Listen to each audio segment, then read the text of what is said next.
go ahead, you're on. Good afternoon. My name is Colin Pettigrew. My name is Justin Eiler. I'm Andrew Calvert. Our topic today are the policies of presidential candidate Donald Trump. We are now open for questions. What are his policies?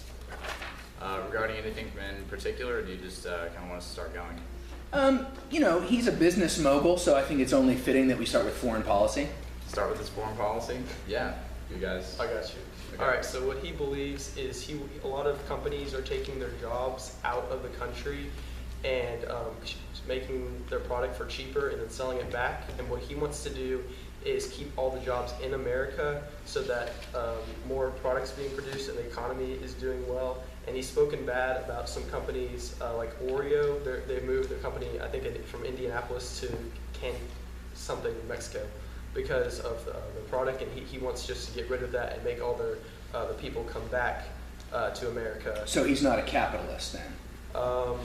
I wouldn't say he would be. He's pro-managed economy? He wants to manage the economy? Centralized planning? Right. To some extent. But not like fully. And Not fully. The way that he's going to keep jobs here is by having a huge import tax. So, for example, if companies like Ford, for example, Ford has just recently moved their plant down to Mexico because it's cheaper to make it there. And he said that he's going to charge a 35% import tax, which would be a huge incentive for them to just come back to America. Or raise the price of vehicles? Right. Yeah, that's one potential effect here in the United States. What's a positive effect of that? Positive effect? His intended effect is that it would keep businesses and manufacturing plants in the United States. Economists do differ on that, though. That would grow our American domestic economy. What do the leading economists say about this plan?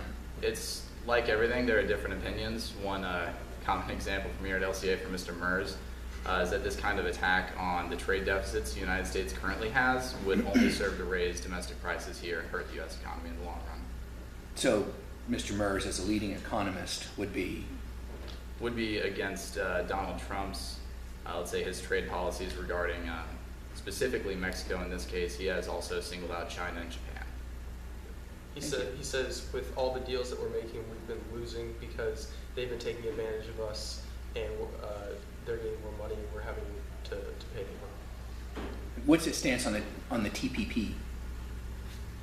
Oh, he's completely against it. He thinks Donald Trump's. Yeah, Donald Trump's completely against it. He's talked about how Ted Cruz and maybe Hillary Clinton, I can't remember, Hillary Clinton were for the TPP, but he says he's completely against it in two speeches he's made up in New York recently. What's wrong with it, according to Trump? Good. No, I'm actually not familiar with that platform. Trans-Pacific Partnership. What does he see wrong with it? Mm-hmm. If it's similar to NAFTA at all in the structure of it, just as far as removing tariffs go, he's completely against it. He sees it makes it a whole lot easier for companies to move outside the U.S. and still trade with citizens in the United States, which just kind of propagates this trade imbalance that we have with nations like Mexico. Thanks. All right, tell us a little bit about his family life, because if he would become president, it's kind of a everybody's in type thing. Yeah, I can speak on that a little bit, I guess. Do you want to know like past family life or like his current, his wife and his children and all let's that? do a little bit of everything, because it's all part of who he is. Yeah, I got you. So the Trump family has lived in the Bronx for the last several generations. His father is actually a pretty wealthy businessman.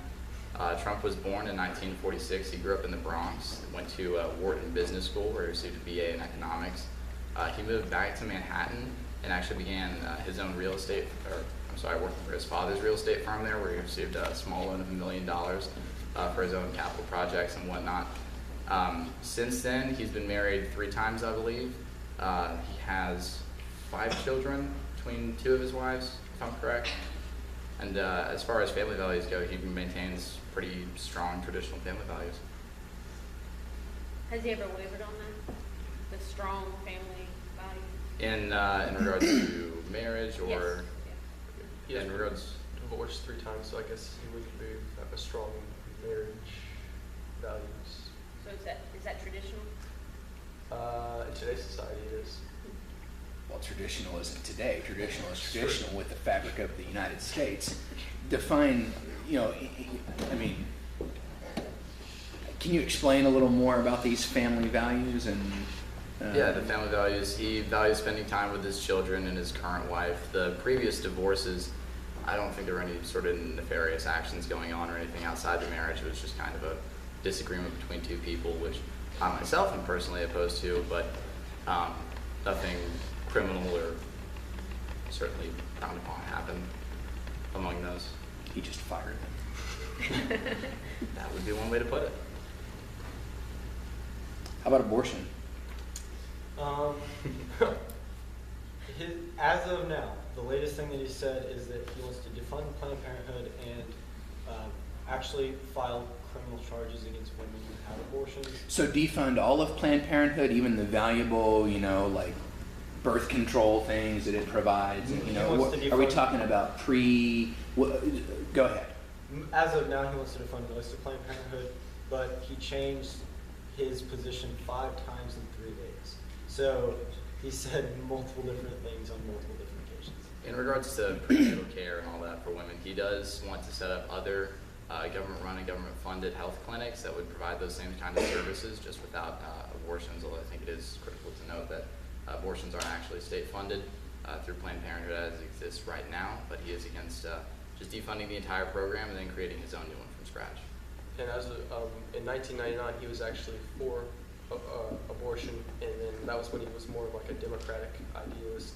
And then as he's moved on, he's become more of the Republican side of views. And people have asked him like, "Have you really changed?" And like you can just see that his like ideology has changed through the past like 10 to 15 years throughout his changes on his thoughts of abortion. And he does freely admit that. He doesn't try to pretend like, oh, I've always acted this way. He has, through the course of his recent political career, always admitted that he has evolved on certain topics, and that as he comes to understand certain issues better, he will change his positions. The case of abortion is just a really good example of that. In one of his early interviews, he said he thinks abortion is horrible and he hates the idea of abortion. He said, but more importantly, he thinks that women have the right to choose. That's what he said back in like 99. So that's when he truly did support it. His most recent platform, as far as it goes, as with all the other conservative candidates, he does favor a ban on abortion as soon as he's elected into the office. And then, like I think Carter mentioned, he would pursue punitive legal action against any women that did receive an abortion after that ban was put in place. I think a lot of people were surprised, like didn't take him too seriously at the beginning and have been surprised by his popularity. What do you attribute that to? I'd say I'd attribute his popularity to the fact that he's not saying the same he's not saying, oh, well, we're going to change this, we're going to change this. Like, he doesn't sound like a politician. He sounds more like, we're just going to get it done, rather than, having his spiel that he gives every time. He just kind of speaks freely, which people are more like, I'm tired of the whole political, they're tired of it. So. He is. I mean, it just seems like the majority of America is kind of disillusioned with politics as a whole. Specifically, a couple left-wing policies that have been implemented in the couple recent years, couple recent elections. That's one thing that Trump's been very vocal against, and vocal in a way that a lot of people can relate to. He's not an overly eloquent speaker. He puts things in a very straightforward manner that a lot of people can relate to. He doesn't really care about being politically correct at all, and he says a slogan, "Make America Great Again," and he says how we're losing in like education and our economy and different things, and people just see him as like a past businessman and thinking that he can help our economy. What about his business record indicates that he can possibly help with the economy? Not a whole lot, to be honest. The majority of his money was made through real estate brokering and his own development of land in certain projects and hotels and things like that. As far as actual businesses go, the majority of his past businesses have actually been failures. The one exception would actually be the Trump, I think his tie collection and his clothing line, although a lot of that is just really closely tied to his brand name and his image, I guess. And he says that he is exercising when asked about his company going bankrupt, he says he is exercising his right as an American to do that for his business, to claim bankruptcy. How about the ethics on that? with Can you regard. can you talk about the ethics of, I mean, declaring bankruptcy, of defaulting on debt? Is that ethical or not?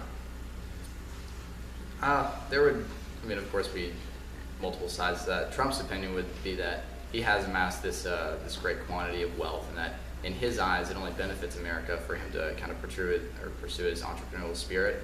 A lot of that has been through these little offshoot companies that he started along the way. How does defaulting on a loan benefit America? He would say that that wasn't his What do you say? intended purpose. What do you say? I say that it doesn't, although I do agree with him that at the outset, if he thought this business like Trump Vodka or Trump Chocolates or any of the a couple dozen ones that there have been, at the outset his intention was that it would be a successful business because of course he wouldn't go into a business to Nobody lose starts a money. business to fail it. Right, so his intention at the beginning was to only benefit the American economy by participating in it as But don't you have an capitalists. obligation To succeed? no, not to succeed, to pay your debts? Yes. What's his stance on the criminal justice system?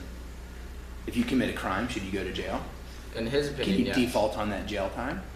No, he's very, But very America tough on it. benefits more if I can be out in the workforce, not a convicted felon working out 8 hours a day and enjoying cable for the other 8 and sleeping. You've touched on one of Trump's other policies. He is really, really tough on criminals. So he's especially tough on felons. crime. Yes. What about white collar crime? Since he seems, to my opinion, to be a white collar criminal. Yeah, in terms of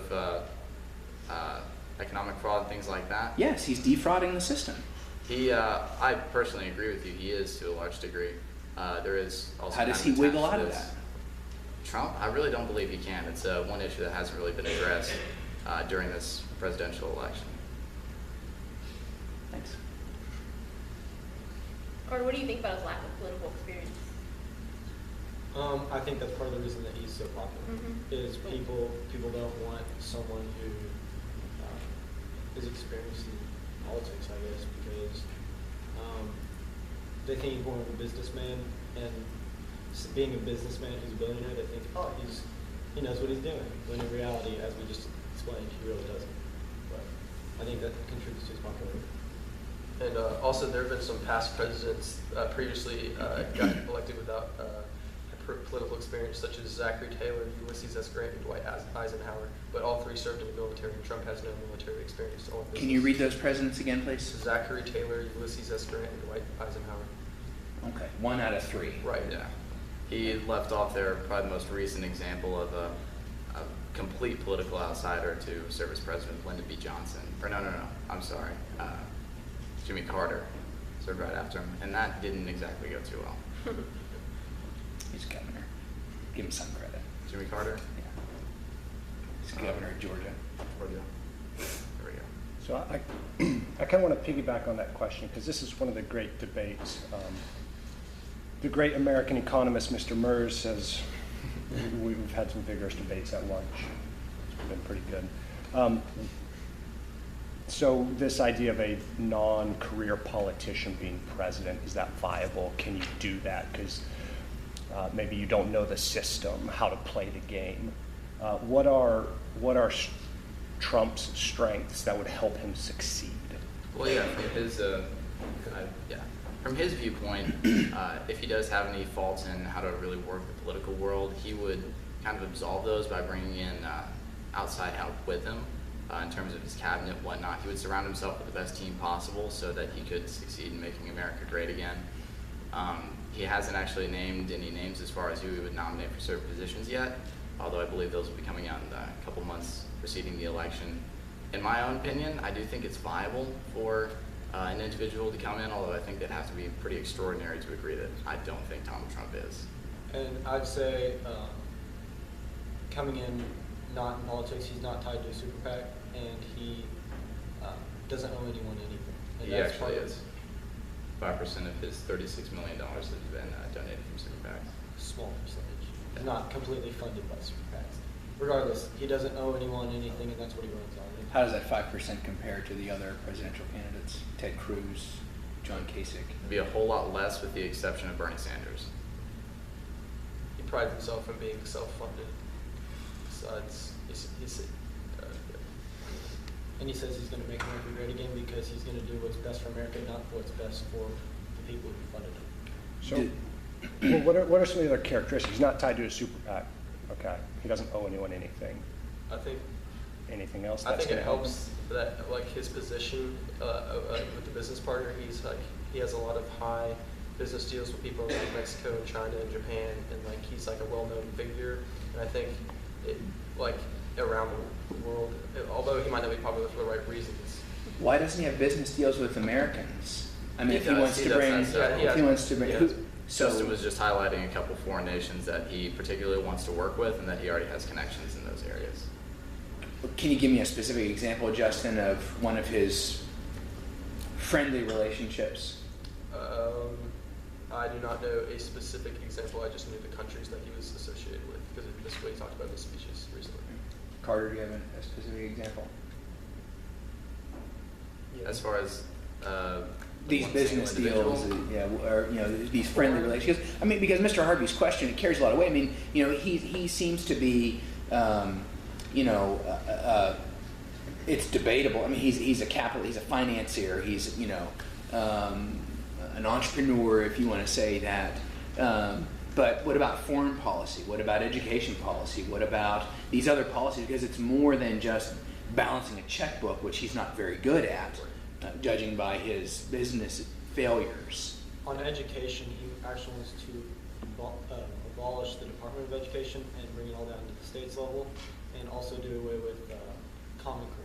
He thinks that states should decide how to teach their students. Okay, but I mean on the foreign policy more, dealing with other countries, or even the economy, any of these decisions that are going to be made, how do we do that? These relationships with. He says like especially with like foreign policy is like or like militarily. He says we're like the American police of the world, and he says that he doesn't really have a problem with like being this to an extent, but he wants other countries to pay us to be there to protect other people, and so he just wants all. If we're not getting the benefit, then he's not going to agree with it, and he's not going to try to go with it. But the thing is, even though he's going to try to put a lot of his policies in, he's going to have to get it approved by like Congress and the Senate and stuff like that. So whether that actually happens is just up to them. A lot of his policies regarding foreign policy or education, the majority of it is all really pragmatic, and it really kind of springs out of this economic, or I really want to say economic because it's not truly that, let's say land developer side of him, where he has had to negotiate deals in terms of buying land and developing it and whatnot after that. So that kind of permeates every policy stance he's taken. Foreign policy, everything for him is really about negotiation. Same thing with everything, like Justin said, he would try to do with Congress, and really with the American people as a whole. Isn't it a little different though between negotiating a land deal in Manhattan versus, I don't know, getting the Russians out of Syria? If you buy into the belief that it's our job to get the Russians out of Syria, isn't it a little bit different? I mean, how's he going to navigate that? I would agree with you. I would say it's a whole lot different. I don't think he's actually prepared for the kind of issues he would have to face as president. In regards to Syria, he's actually not currently in favor of removing the Russians. Although they did recently back out on their own, he was content to let them stay and fight President Assad's regime for as long as they wanted to. Even though it was debatable whose side the Russians were actually on. Yes, which I think just serves to highlight that he really in certain areas doesn't quite know what he's doing with foreign policy. He said, quote, "Let Syria and ISIS fight, why do we care?" Oh, this is actually from Russia, my bad. That was Russia. He said to let Russia attack ISIS in response to the Russians.